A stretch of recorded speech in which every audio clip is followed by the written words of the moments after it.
The alarm rang at 4 in the morning. Mira opened her eyes in the dark and lay still for a moment, listening to her daughter breathing in the small bed next to hers. The room was cold. Winter in Vienna had come early that year, and the heating in their tiny apartment barely worked. But Mira did not complain. She had learned long ago that complaining changed nothing.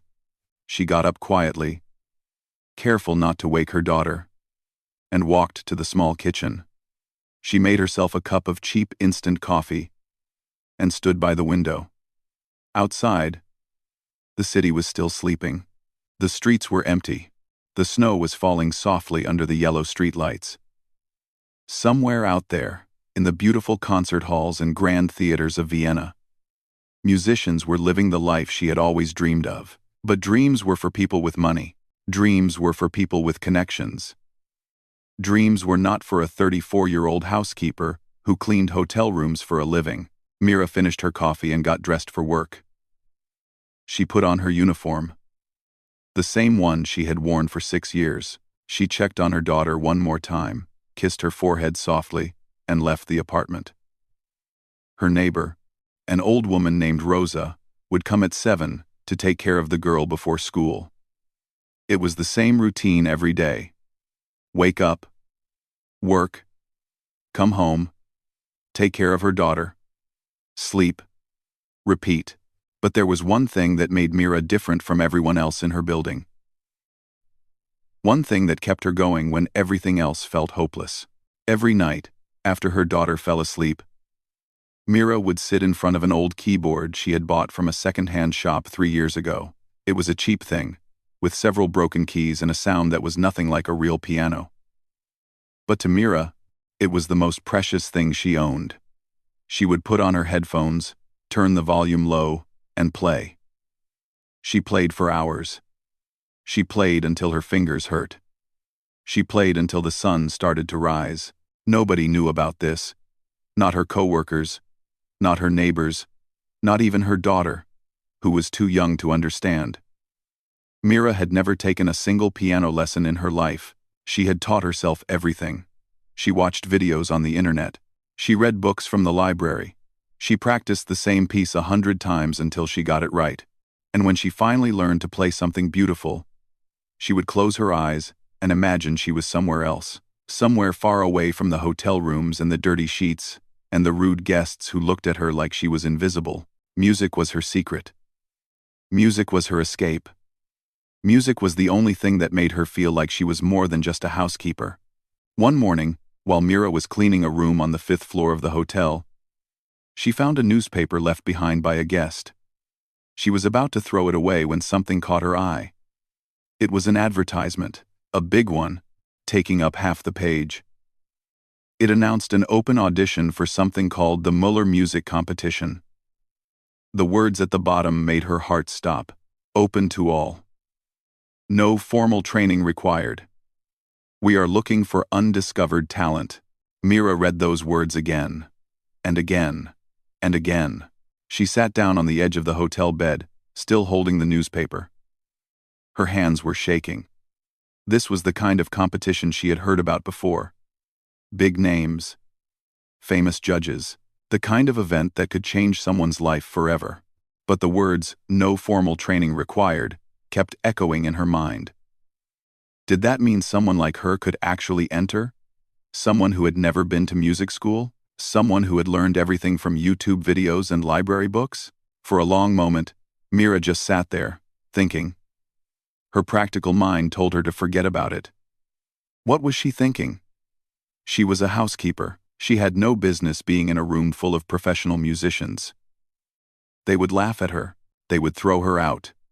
She would embarrass herself in front of everyone. But another voice inside her, a smaller and quieter voice, said something different. It said, what if she could just play on a real piano, just once in her life? What if she could feel what it was like to sit in a concert hall and touch the keys of a grand piano? She was not asking to win. She was not asking for fame or money. She just wanted to know what it felt like, just once. That night, Mira could not sleep. She lay in bed staring at the ceiling, her mind racing. The audition was in 3 weeks. She had no fancy clothes. She had no connections. She had nothing but a cheap keyboard with broken keys and years of practice that nobody knew about. The next morning, she made a decision. She took out the small metal box she kept hidden under her bed. Inside was all the money she had been saving for the past 2 years.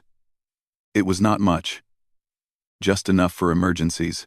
Just enough to feel a little safe in a world that had never been kind to her. She counted the money 3 times. Then she put on her coat and walked to a small shop in the city center that sold second-hand clothes. She spent 2 hours looking through the racks. Everything was either too expensive or too worn. But finally, in a corner at the back of the shop, she found it. A simple black dress. Nothing fancy. Nothing expensive. But it was clean and it fit her well and it looked respectable. That was all she needed. She paid for the dress and walked out of the shop with almost no money left in her pocket. On the bus ride home, Mira held the bag with the dress close to her chest. She did not know if she was being brave or foolish. She did not know if this was the best decision of her life or the worst mistake she had ever made. All she knew was that she had spent her whole life being invisible. She had spent her whole life being told what she could not do, what she was not good enough for, what was not meant for people like her. For once, just once, she wanted to prove them wrong. She wanted to walk into that concert hall and sit at that piano and show the world that talent does not care about money. Talent does not care about diplomas. Talent does not care if you learned in a conservatory or in a tiny apartment with a broken keyboard and a dream. When Mira got home that evening, her daughter was sitting at the kitchen table doing homework. The little girl looked up and smiled. "Where were you, Mama?" Mira hung up her coat and sat down next to her daughter. She looked at that small, innocent face and felt something warm spread through her chest. Everything she did for this child. Every long shift, every difficult day, every moment of exhaustion, it was all for her. "I was just taking care of something," Mira said softly. "Something important." Her daughter nodded and went back to her homework, already forgetting the question. That night, after the girl fell asleep, Mira sat at her keyboard and practiced for 5 hours straight. She played the same piece over and over. Chopin. Ballade. Number 1. In G minor. It was the hardest thing she had ever learned, the most beautiful thing she had ever played. And in 3 weeks, she was going to perform it in front of strangers who had every reason to laugh at her. But Mira was not afraid of laughter anymore. She had been laughed at her whole life. This time, she was going to make them listen. The day of the audition arrived faster than Mira expected. She woke up before her alarm, her stomach tight with nerves. She had barely slept the night before. Every time she closed her eyes, she saw herself walking into that concert hall, and every time, the image ended with people laughing at her. She got out of bed and looked at herself in the small bathroom mirror. Her face looked tired. There were dark circles under her eyes. Her hands, rough from years of cleaning, did not look like the hands of a pianist. They looked like the hands of a woman who scrubbed floors and changed sheets and carried heavy bags of laundry. She stared at those hands for a long time and wondered if she was making a terrible mistake, but she had come too far to turn back now. Mira put on her black dress, the one she had spent almost all her savings on. She brushed her hair and tied it back neatly. She did not own any makeup, so she left her face bare. She looked simple, plain, nothing like the glamorous musicians she had seen in videos and photographs. But this was who she was, a housekeeper from a small apartment on the wrong side of the city. If that was not good enough, then so be it. She kissed her daughter goodbye and told her she had some errands to run. She did not want to explain where she was really going. She did not want to get the girls' hopes up, and more than that, she did not want anyone to know in case she failed. The bus ride to the concert hall took 45 minutes. Mira sat by the window and watched the city change around her. The buildings got bigger. The streets got cleaner. The people walking on the sidewalks wore expensive coats and carried leather bags. This was not her part of Vienna. This was where the rich people lived, the successful people, the people who belonged. When she finally arrived at the concert hall, she stopped and stared. It was the most beautiful building she had ever seen. Tall white columns stood at the entrance like guards. The doors were made of dark, polished wood with golden handles. Through the windows, she could see crystal chandeliers hanging from the ceiling. Everything about this place screamed wealth and history and importance. And standing outside, in her simple black dress and her worn shoes, Mira felt smaller than she had ever felt in her life. She almost turned around and went home. But then she thought about her daughter. She thought about all the nights she had spent practicing in the dark. She thought about her mother, who had died 5 years ago, who had always told her that music was a gift from God, and that gifts were meant to be shared. Mira took a deep breath and walked through the doors. Inside, the waiting room was already full of people. There must have been 50 or 60 of them, all waiting their turn to audition. Mira looked around and felt her heart sink. These were not ordinary people. These were musicians, real musicians. She could tell by the way they carried themselves, the way they talked, the way they held their sheet music like it was something precious. Most of them were young, probably in their early 20s. They wore expensive clothes and spoke in confident voices about their teachers, their conservatories, their previous performances. One woman was talking loudly about her recent concert in Berlin. A young man nearby was complaining about how his agent had booked him too many shows this month. Everyone seemed to know each other. Everyone seemed to belong. Mira found an empty chair in the corner and sat down. She clutched her sheet music tightly against her chest, trying to make herself as small as possible. Nobody looked at her. Nobody talked to her. She was invisible, just like she was everywhere else in her life. For the next hour, she sat there and watched. She watched the other musicians warm up their fingers. She watched them practice scales and arpeggios without even looking at the keys. She watched them laugh and joke with each other like they had no worries in the world. And with every passing minute, she felt more and more certain that she did not belong here. Then the room suddenly went quiet. Mira looked up and saw a man walking through the door. He was tall, with silver hair and sharp eyes that seemed to notice everything. He wore a perfectly tailored suit and walked with the confidence of someone who knew exactly how important he was. The other musicians immediately straightened up. Some of them whispered to each other with excited looks on their faces. Mira did not know who this man was, but she could tell he was someone important. One of the young musicians leaned over to his friend and whispered, loud enough for Mira to hear, "That is Victor Stein, the head judge. He has won more international awards than anyone alive. They say he can tell if someone has talent just by looking at their hands." Victor Stein. Even Mira had heard that name before.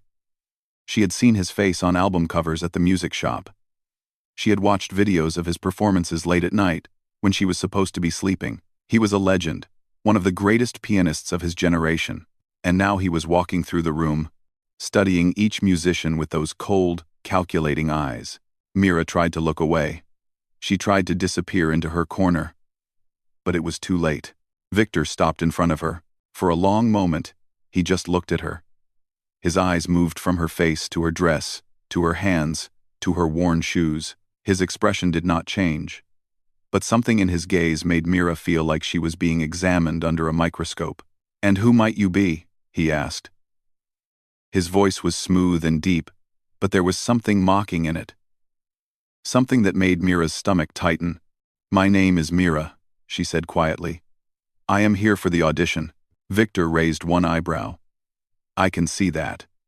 But what I am asking is, where did you study? Who was your teacher?"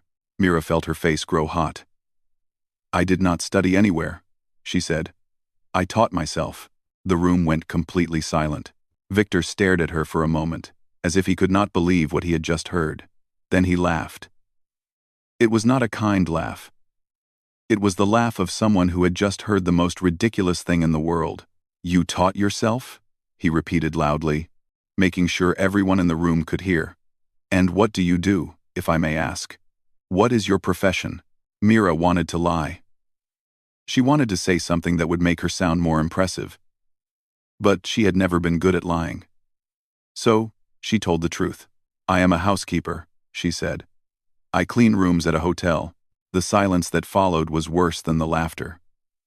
Mira could feel everyone staring at her. She could see the smirks on their faces. She could hear the whispers starting to spread through the room. Victor shook his head slowly, still smiling that cold smile. A housekeeper who thinks she can play Chopin. How charming. He turned to the other musicians as if sharing a private joke. This competition is looking for serious talent. Not charity cases. Perhaps you wandered into the wrong building. A few people laughed. Not everyone. But enough. Enough to make Mira feel like she was standing naked in front of a crowd. Enough to make her eyes burn with tears. She refused to let fall. Victor gave her one last dismissive look and walked away. Mira sat there, her hands trembling, her heart pounding so hard she could hear it in her ears. Every part of her wanted to get up and run. Every part of her wanted to escape this room full of strangers who saw her as nothing but a joke. She thought about her daughter. She thought about going home and pretending this day never happened. She thought about how easy it would be to just give up. But then she remembered something her mother used to say. Her mother, who had worked 3 jobs to put food on the table. Her mother, who had never complained, never given up, never let anyone make her feel small. People will always try to tell you what you cannot do, her mother had said. But the only person who gets to decide that is you. Mira closed her eyes and took a deep breath. She was not going to run. She was not going to give Victor Stein or anyone else the satisfaction of seeing her quit. She had come here to play. And that was exactly what she was going to do, no matter what. The hours that followed were some of the longest of Mira's life. She sat in her corner and watched as one musician after another was called into the auditorium to perform. Some came back looking confident. Others came back looking worried. A few came back with tears in their eyes. But all of them, every single one, had something Mira did not have. Training, experience. The kind of background that made them belong in a place like this. Every time the door opened and a name was called, Mira's heart jumped. She kept expecting to hear her own name. She kept expecting this torture to end. But the hours dragged on. And still she waited. While she sat there, she could not stop thinking about what Victor Stein had said. A housekeeper who thinks she can play Chopin. The words kept repeating in her head like a song she could not forget. She looked down at her hands, at the rough skin and the short nails and the small scars from years of hard work. These were not the hands of a pianist. These were the hands of a cleaner. A nobody. A woman who had no business being here. But then she remembered the nights. All those long, quiet nights when the world was asleep and she was alone with her keyboard. She remembered the first time she played a complete piece without making a mistake. She remembered the feeling of the music flowing through her fingers, through her body, through her soul. In those moments, she was not a housekeeper. She was not poor. She was not invisible. She was just a woman and her music, and nothing else mattered. That feeling was real. Nobody could take that away from her. Around midday, a young woman sat down next to Mira. She looked nervous, her fingers tapping against her leg in a restless rhythm. She glanced at Mira and offered a small smile. "First time?" she asked. Mira nodded. "Yes." "You?" "Third time," the young woman said. "I have entered this competition twice before. Never made it past the first round." She let out a shaky laugh. "I do not know why I keep trying. Maybe I am just stubborn." Mira looked at her. "Or maybe you just love it too much to give up." The young woman was quiet for a moment. Then she smiled. A real smile this time. "That is a nice way to think about it." She held out her hand. "I am Lena." "Mira." They shook hands, and for the first time that day, Mira felt a little less alone. Lena was called to perform about an hour later. Before she left, she turned to Mira and said, "Good luck.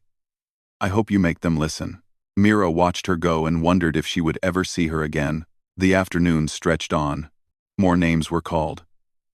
More musicians came and went. The waiting room slowly emptied until only a handful of people remained. Mira started to wonder if they had forgotten about her. Maybe Victor Stein had told them not to bother. Maybe they had already decided she was not worth their time. Then, finally, the door opened. Mira, just her name. Nothing else. No last name. No title. No encouragement. Just her name. spoken by a tired-looking assistant with a clipboard. Mira stood up. Her legs felt weak.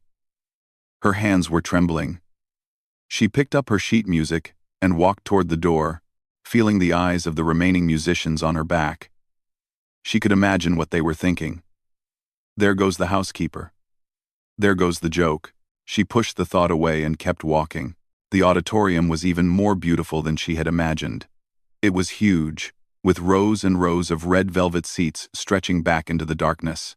The ceiling was painted with angels and clouds, and 3 massive chandeliers hung overhead, their crystals catching the light like frozen raindrops. At the front of the room, on a raised stage, sat the most magnificent piano Mira had ever seen. A Steinway, black and shining and perfect. Mira had only ever seen pianos like this in pictures and videos. She had dreamed about touching one, about feeling the keys under her fingers, about hearing the sound it could make. And now, here it was, real, waiting for her. She walked down the center aisle, her footsteps echoing in the silence.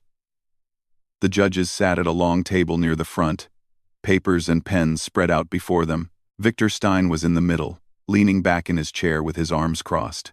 He watched her approach with that same cold, amused expression, like he was waiting for a show, like he already knew how this was going to end. Mira climbed the steps to the stage.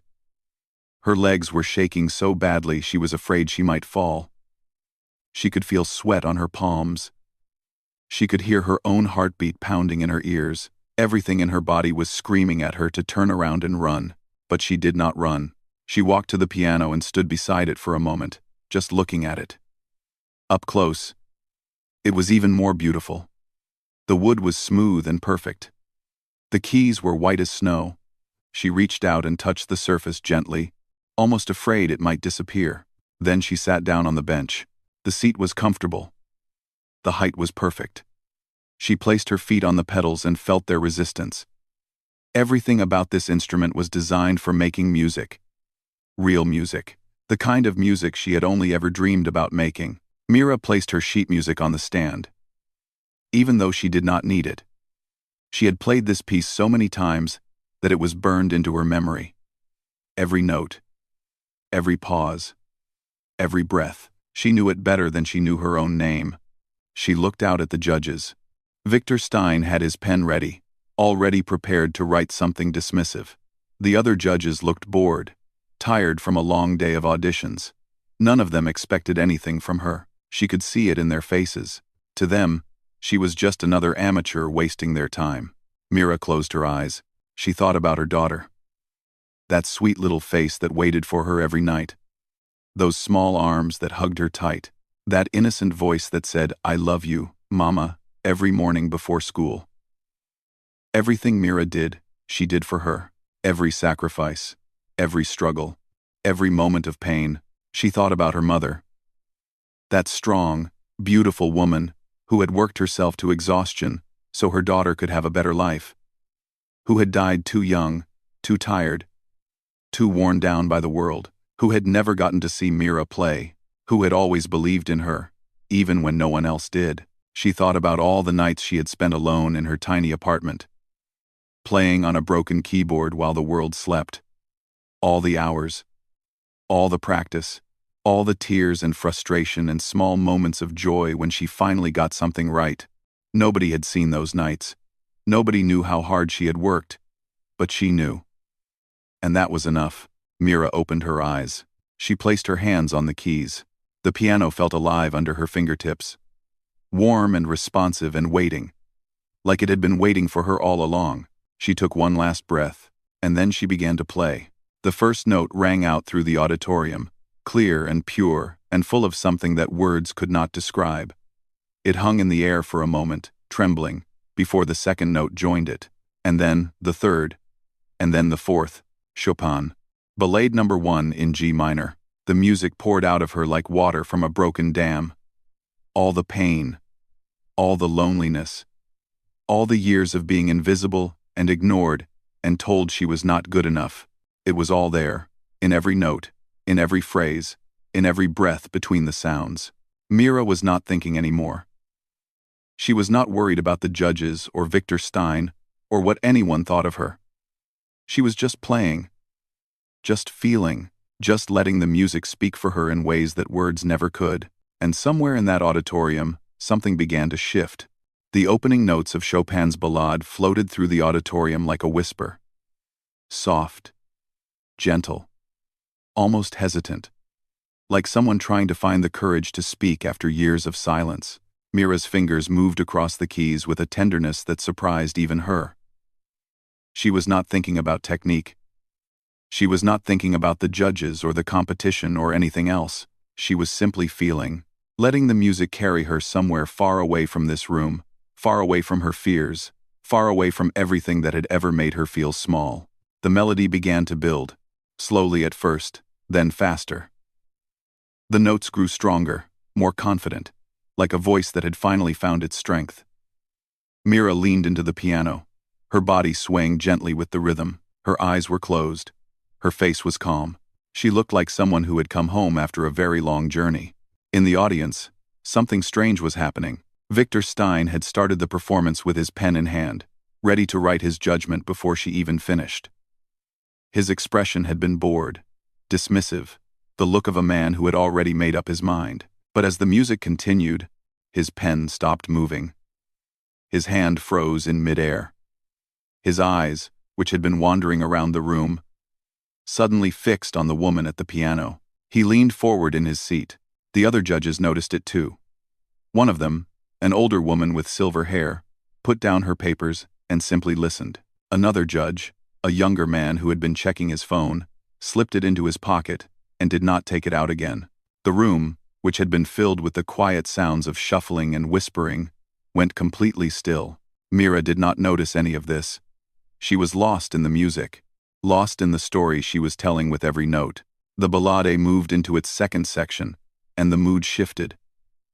The gentle whisper became something deeper, something darker. The notes crashed against each other like waves in a storm.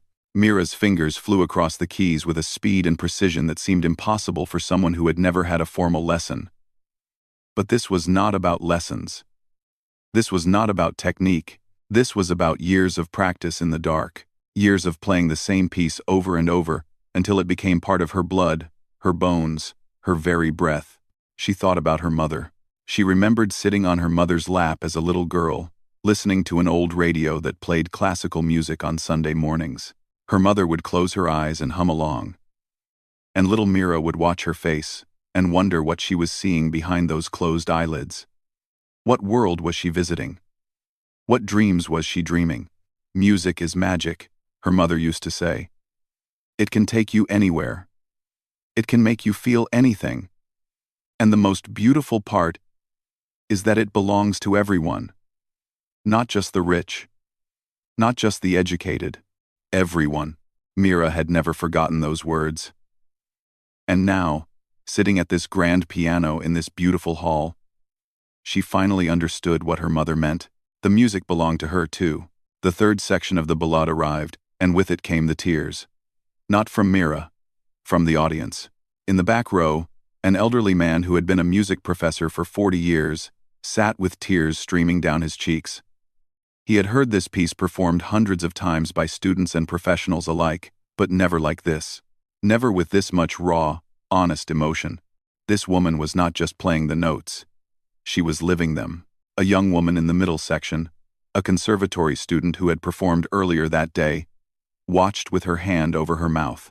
She had spent her whole life studying music, learning proper form and technique, and all the rules that were supposed to make a great pianist. But this housekeeper, this self-taught nobody, was doing something she had never been able to do. She was making people feel, even the staff members, the assistants and stagehands who had seen countless auditions over the years, had stopped what they were doing to listen. They stood in the doorways and the shadows, frozen, unable to look away. And Victor Stein, the legendary pianist, the man who had laughed at her just hours ago, sat completely still. His face had changed. The arrogance was gone. The mockery was gone. In its place was something else entirely, something that looked almost like pain, like he was remembering something he had lost a long time ago. something he had forgotten existed. The music built toward its climax. The notes came faster and faster, louder and louder, crashing through the auditorium like thunder. Mira's whole body was moving now, pouring everything she had into the piano. All the years of loneliness. All the mornings of waking up before dawn. All the nights of crying herself to sleep because she was so tired, so worn down, so certain that her dreams would never come true. She played it all. Every moment of pain, every moment of hope, every moment of love for her daughter, for her mother, for the life she had fought so hard to build. The final section arrived. The storm began to calm. The thunder faded into rain, and the rain faded into mist. The notes became soft again, gentle, like a mother singing a lullaby to her child. Mira slowed down, letting each note breathe, letting each phrase speak. She thought about her daughter. That little girl, who was probably at school right now, learning her letters and numbers, completely unaware that her mother was doing something impossible, something beautiful, something that would change their lives forever. I am doing this for you, Mira thought. Everything I do is for you. The final notes approached. Mira could feel them coming, like the end of a long journey. Her fingers found the last chord, and she pressed down slowly, letting the sound ring out through the hall. And then there was silence. Complete, absolute silence. Mira sat at the piano with her hands still on the keys, her eyes still closed, her heart still pounding. She did not want to open her eyes. She did not want to see the faces of the judges. She did not want to know if she had failed or succeeded. For this one perfect moment, she just wanted to stay here, in the echo of the music, in the memory of everything she had just felt. But then the silence broke. It started with a single pair of hands clapping. Then another. Then another. And then, like a wave that could not be stopped, the entire auditorium erupted. Mira opened her eyes and saw something she would never forget. People were standing. Not just a few of them. All of them. Every single person in the auditorium was on their feet, clapping, cheering, some of them crying. The elderly professor in the back row was wiping his eyes with his handkerchief. The young conservatory student was applauding so hard her hands were turning red. Even the stagehands in the shadows were clapping. Mira sat there, frozen, unable to understand what was happening. This could not be real. This had to be a dream. People like her did not get standing ovations. People like her did not make audiences cry. People like her were supposed to be invisible. But she was not invisible. Not anymore. She looked at the judges' table and found Victor Stein. He was not clapping. He was not moving at all. He just sat there, staring at her with an expression she could not read. His pen lay untouched on the table. His papers were blank. For a long moment, their eyes met. The great pianist and the housekeeper. The man who had laughed at her, and the woman who had refused to give up. And then, slowly, Victor Stein did something that nobody in that room expected. He stood up, he placed his hand over his heart, and he bowed his head. It was not much. Just a small gesture. But everyone who saw it understood what it meant. It was an acknowledgement. A recognition. An apology without words. Mira felt the tears finally fall from her eyes. Not tears of sadness, not tears of pain, tears of something she had not felt in a very long time. Joy. Pure, overwhelming, unbelievable joy. She had done it. She had made them listen. Mira walked off the stage in a daze. Her legs were shaking. Her hands were trembling. She could still hear the applause echoing in her ears, even though it had stopped several minutes ago. Everything felt unreal, like she was walking through a dream and might wake up at any moment. A staff member guided her to a small room backstage, where the other performers were waiting for the results. When she walked in, everyone turned to look at her. These were the same people who had ignored her in the waiting room. The same people who had smirked when Victor Stein called her a charity case. But now their faces were different. Some looked surprised. Some looked curious. A few even looked a little ashamed. Nobody laughed at her now. Mira found an empty chair and sat down. She stared at her hands. still not quite believing what had just happened. She had played on a Steinway. She had performed in a real concert hall. She had made an entire audience stand up and applaud. For a woman who had spent her whole life being invisible, it was almost too much to process. A few minutes later, the door opened and Lena walked in. The young woman who had spoken to her in the waiting room, who had wished her luck before her own audition. When Lena saw Mira, her face broke into a huge smile. "I heard what happened," Lena said, sitting down next to her. "Everyone is talking about it. They are saying it was the best performance of the day. Maybe the best performance in years." Mira shook her head. "That cannot be true." "It is true," Lena said. "I was not in the auditorium, but I heard the applause from out here. I have never heard anything like it.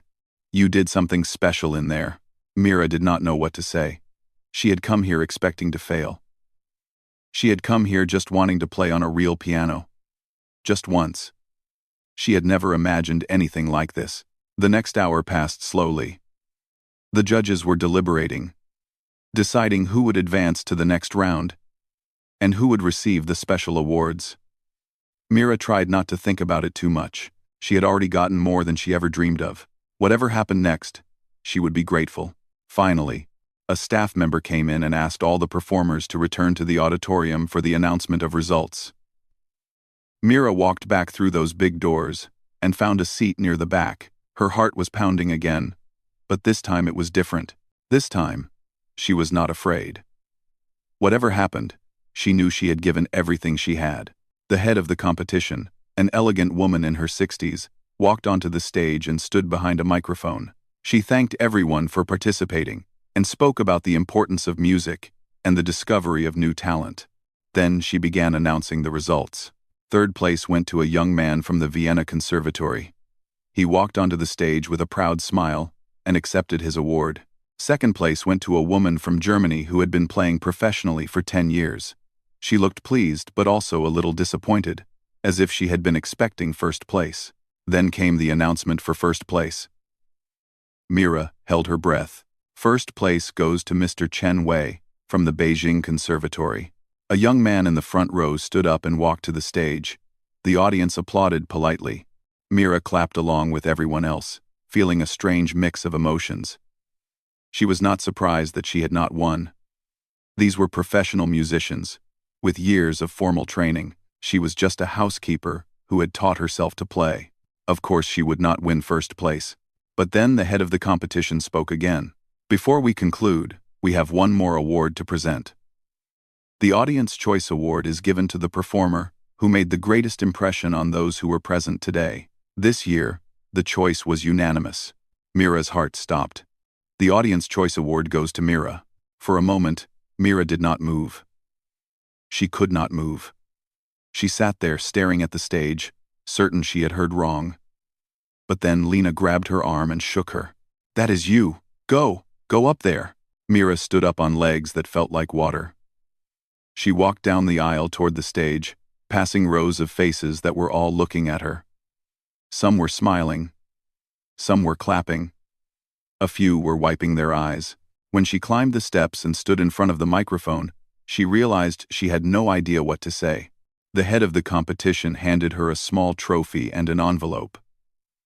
"Congratulations," she said warmly. "You touched a lot of hearts today." Mira looked out at the audience. She saw Lena in the back, clapping and smiling. She saw the elderly professor who had cried during her performance. She saw all these strangers who had witnessed her most vulnerable moment and had chosen to celebrate her instead of laugh at her. "Thank you," she said softly into the microphone. Her voice was shaking. "I do not have the words to say how much this means to me. I am just a woman who loves music. That is all I have ever been." The applause that followed was warm and genuine. Mira walked off the stage clutching her trophy, still feeling like she was living someone else's life. Backstage, she was stopped by an older man with kind eyes and a gentle smile. He introduced himself as Professor Heinrich, a teacher at the Vienna Conservatory. "I have been teaching piano for 40 years, he said. "I have worked with some of the most talented musicians in the world, but what you did today was something rare, something that cannot be taught." He paused, and looked at her seriously. "I would like to offer you a full scholarship to study at the conservatory. Room, board, everything paid for. You have a gift, and it would be a crime to let it go to waste." Mira stared at him, unable to speak. A scholarship. A chance to study music properly. A chance to give her daughter a better life. It was everything she had ever wanted but never dared to dream about. "I do not know what to say," she whispered. "Say yes," the professor replied with a smile. Before Mira could answer, she heard footsteps behind her. She turned and found herself face to face with Victor Stein. He looked different now. The arrogance was gone. The coldness was gone. He looked tired, almost fragile, like a man who had just realized something important about himself. For a long moment, neither of them spoke. Then Victor cleared his throat. "I owe you an apology," he said quietly. "What I said to you this morning was cruel and unfair. I judged you without knowing anything about you.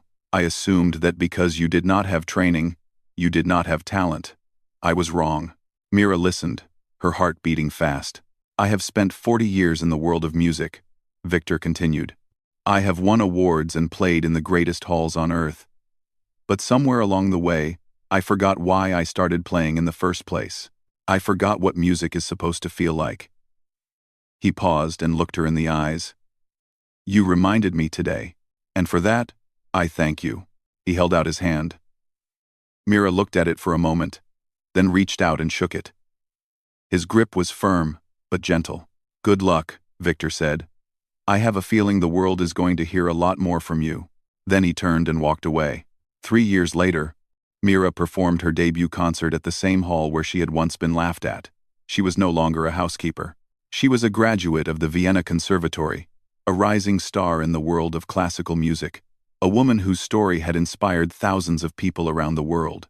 But the best part of that night was not the applause. It was not the flowers or the standing ovation or the reviews that would appear in newspapers the next day. The best part was looking into the front row and seeing her daughter sitting there, 12 years old now, wearing a beautiful dress, her eyes shining with pride. After the concert, her daughter ran backstage and threw her arms around her. "You were amazing, Mama," she said. "I want to be just like you when I grow up." Mira held her daughter tight and felt tears rolling down her cheeks. She thought about all the years of struggle, all the mornings of waking up before dawn, all the nights of practicing on a broken keyboard while the world slept. Every sacrifice, every tear, every moment of doubt, it had all been worth it. "You can be anything you want to be," Mira whispered to her daughter. "Anything at all. Never let anyone tell you otherwise." And somewhere in the audience that night, an old professor smiled to himself, knowing he had been right all along. Some people are born with talent, but the truly great ones are those who refuse to give up on it.